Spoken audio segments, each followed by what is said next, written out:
What's going on, y'all? It's your boy Cool Colas here, and you are now tuning into a new video on my channel.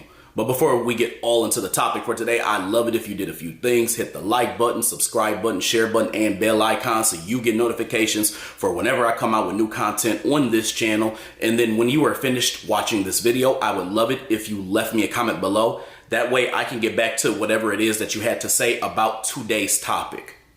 For today's topic, I want to do a video request that was asked of me on Instagram. So one of my followers asked me to talk about how Black people can take back their culture and gatekeep it. So let's get into it. A lot of you all who are watching this video are probably already confused because a lot of you are probably so used to just either giving away your culture or watching Black people just freely give away their cultural aspects and allowing people to use it, abuse it, exploit it, and make money off of it while not giving shit to Black people. So you're probably wondering why I'm even talking about gatekeeping in the first place. But there's your answer. A lot of people also need to understand what gatekeeping is. And when I say a lot of people, I'm talking about Black people.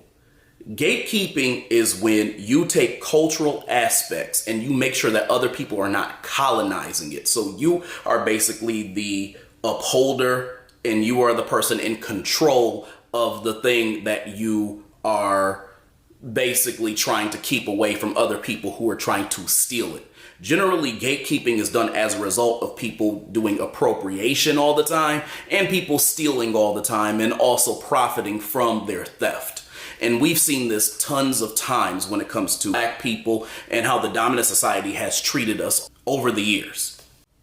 And when we talk about gatekeeping, we're not just speaking from an idealistic and a conceptual standpoint, but we're talking about real tangible things. Gatekeeping doesn't mean just looking at the aspect of music and hip hop.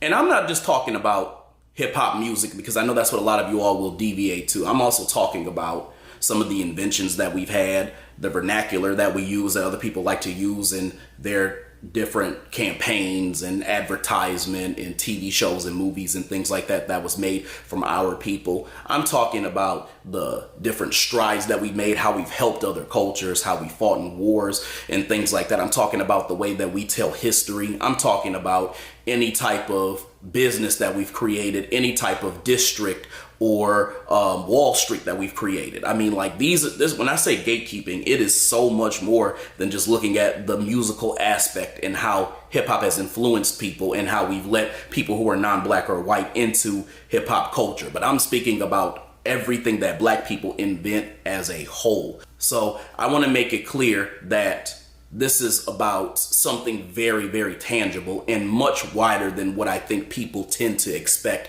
when we have this conversation. Anything that you create as a Black person is something that should be gate kept because you created it and you are the owner of it.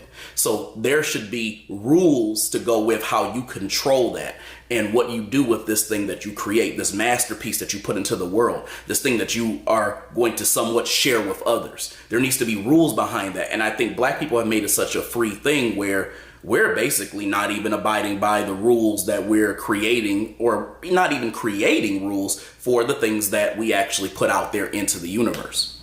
So I want to give you 6 steps as to how we can gatekeep our culture so that other people aren't continuing to steal from it, profit off of it, and leave us nothing in return. The first step to proper gatekeeping is discerning and knowing the playing field that is in front of you. As I have said before, discernment is key in every single thing that you do. And it is especially crucial when you are getting a feel for the big picture and everything around you. So the first thing that you want to do is be able to understand who all the players are, who is involved, what are their roles, what are they doing, what have they done.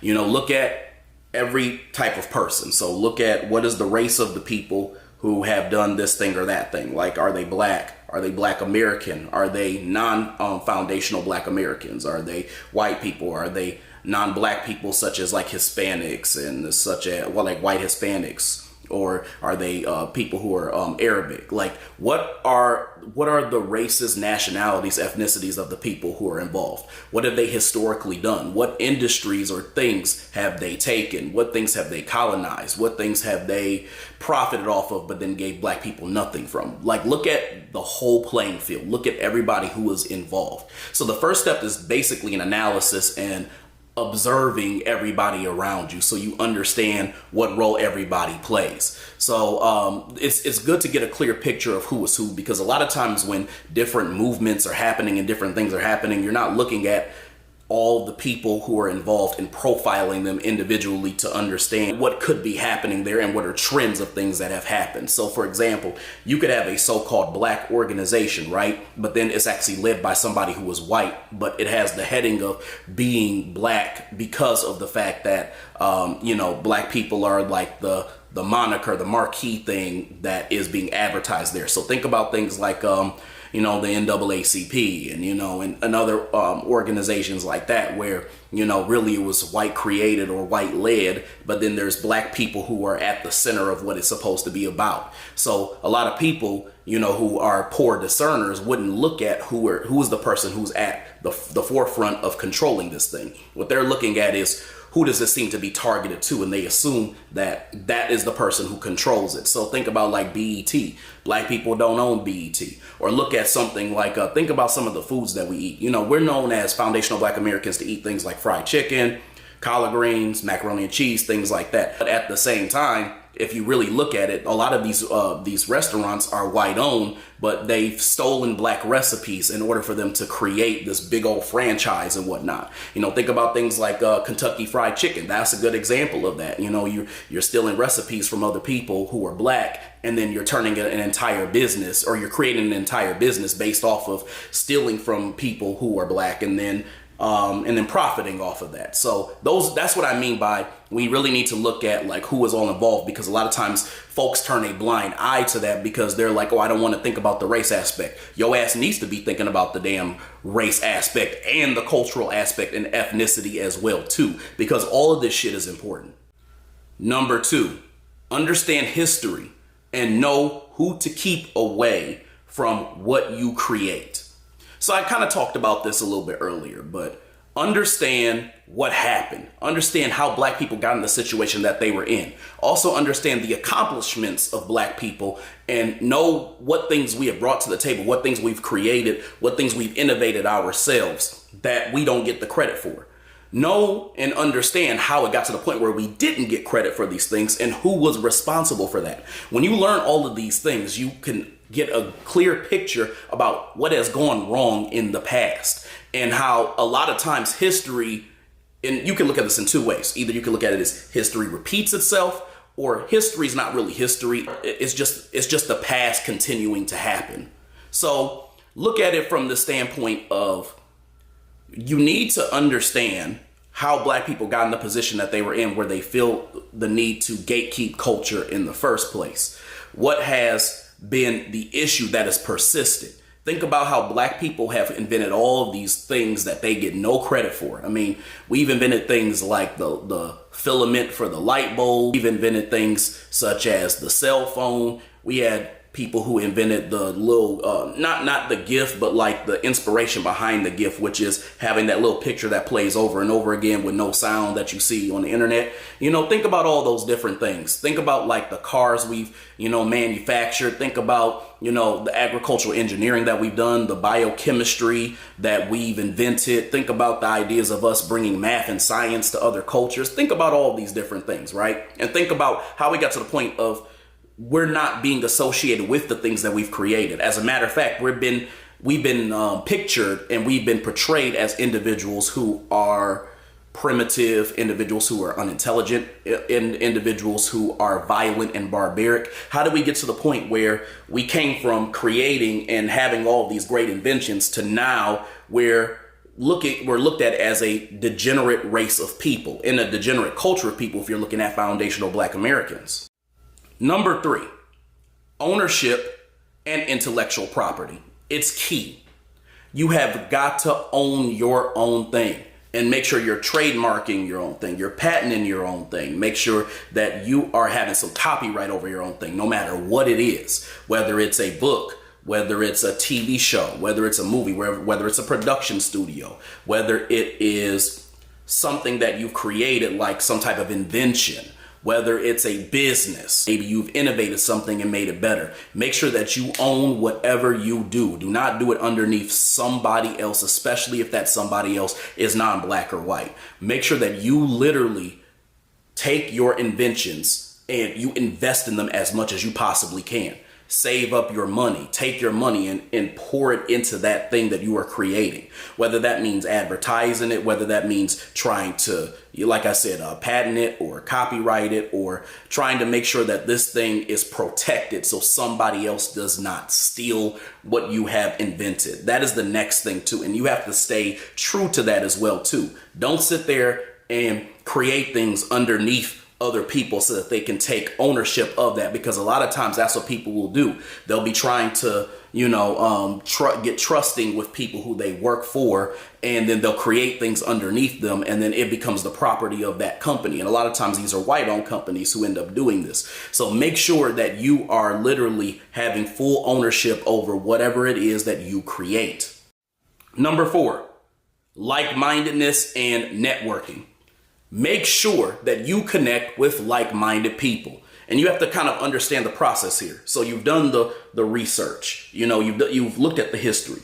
You've gotten the discernment to understand the playing field. You've owned your own thing. You've protected your own thing. Now you need to find a network and people who you want to work with. But when you are doing that, you need to work with individuals who are like-minded. And the absolute first thing that you need to look at when you're looking at like-minded people are working with other black people who have the same common goal or have a similar goal. You want to work with people who have that similar vision, who understand your vision, who respect your vision, who want to see your vision come to light.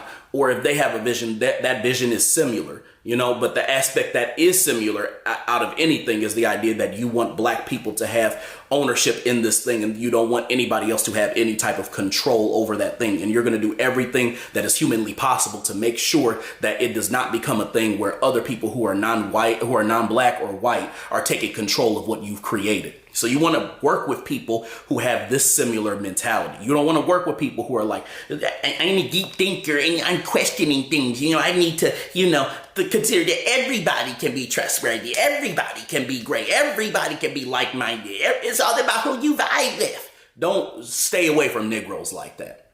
Work with individuals who have a similar mindset to you in the idea that you need to keep your ownership black. Number 5. Stop being so accepting and inviting. You do not have to invite everybody in when they're non-black or white. You don't have to say, oh, I want to be inclusive and this and that. And don't get me wrong, if you have like a service that you need to do and you need to have somebody who is, again, non-black or white do it because it's something that you're outsourcing and they're getting no parts of the business and the connections and all that, then by all means, do what you need to do to get whatever you need to get done. But just make sure you are protecting yourself if you're going to do something like that. So I want to be clear. I don't want this to be a thing of, oh, no whites ever, no non-blacks ever. That's not what I'm saying. What I'm saying is that when you have something that you create and you own, you do not need to have non-black and white people who have a piece of that pie. You could have them maybe do a small service for you. You pay them that fee and tell them beat it.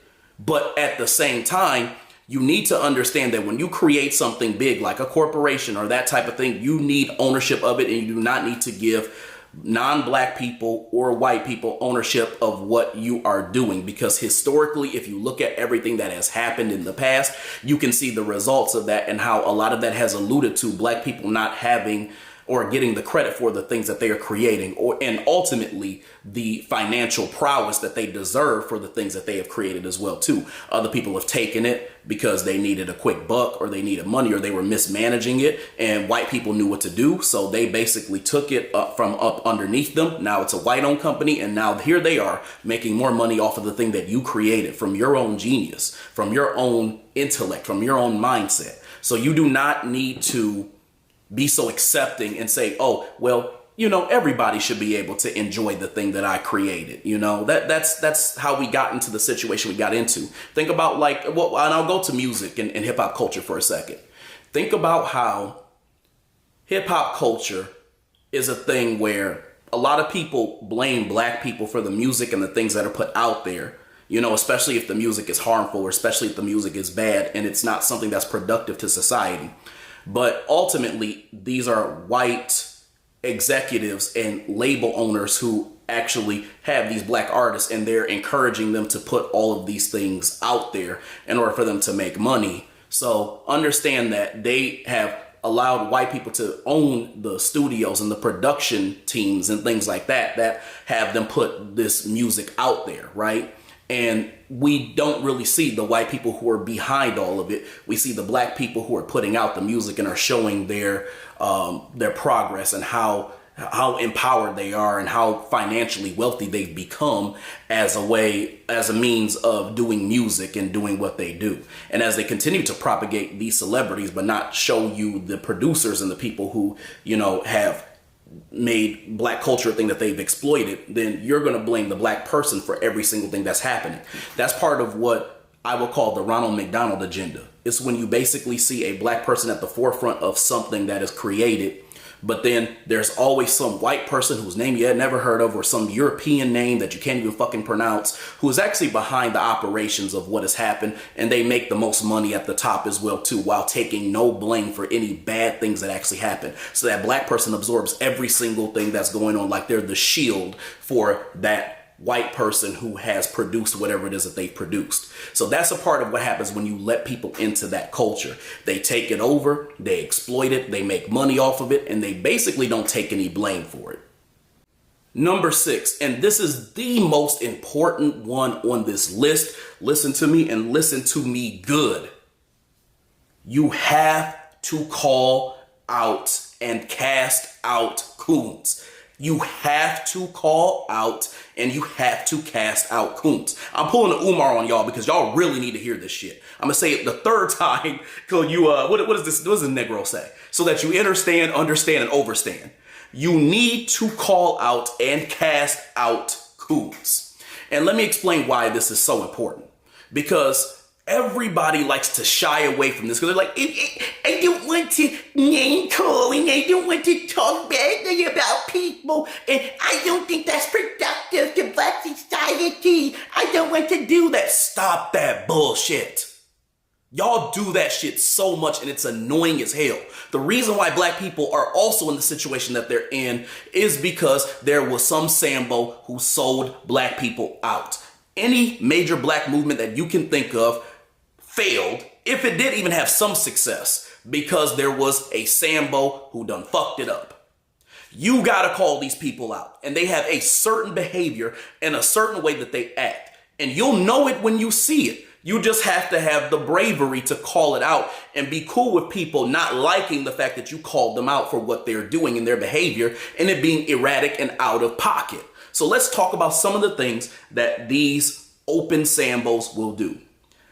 And I'm going to give a very specific definition, especially for this video, so you understand what it means to coon. A coon is anyone who is black and undermines, betrays, tap dances for non-black appeasement and entertainment with no goal in mind to help black society as a whole, badmouths black people, unjustifiably unalives other black people for some gain or in general, steals from their own, embraces individualism before they embrace a communal aspect, defends white supremacy, selfishly accepts opportunities that stunt real black progression. If you know someone who is black and falls under any of those categories, fuck them. Seriously, fuck them. Because those are the individuals who are literally going to take down everything you build, even if you follow the other 5 steps. Because you could say, oh, you know what? I built this thing. I own this thing. I understand everybody, and what happened with history. I understand and have discernment. You know what I mean? I'm creating what I believe to be like-minded individuals and people who I want to work with. But if you have some Sambos who are among you infiltrating what you do, you need to call and cast them out so other people know this is an individual who is out for themselves and they are not to be trusted. Because I guarantee you, a lot of you all have people like that who are in your lives, but you don't want to call them out because y'all are friends. But I guarantee you, at the right price, they would sell your ass out in a heartbeat. It's as simple as that, y'all. All right, y'all, I hope you enjoyed this video. I hope you enjoyed what I had to say, and I'll definitely have more to come, so make sure you stay tuned. Other than that, I'll talk to y'all later. Peace.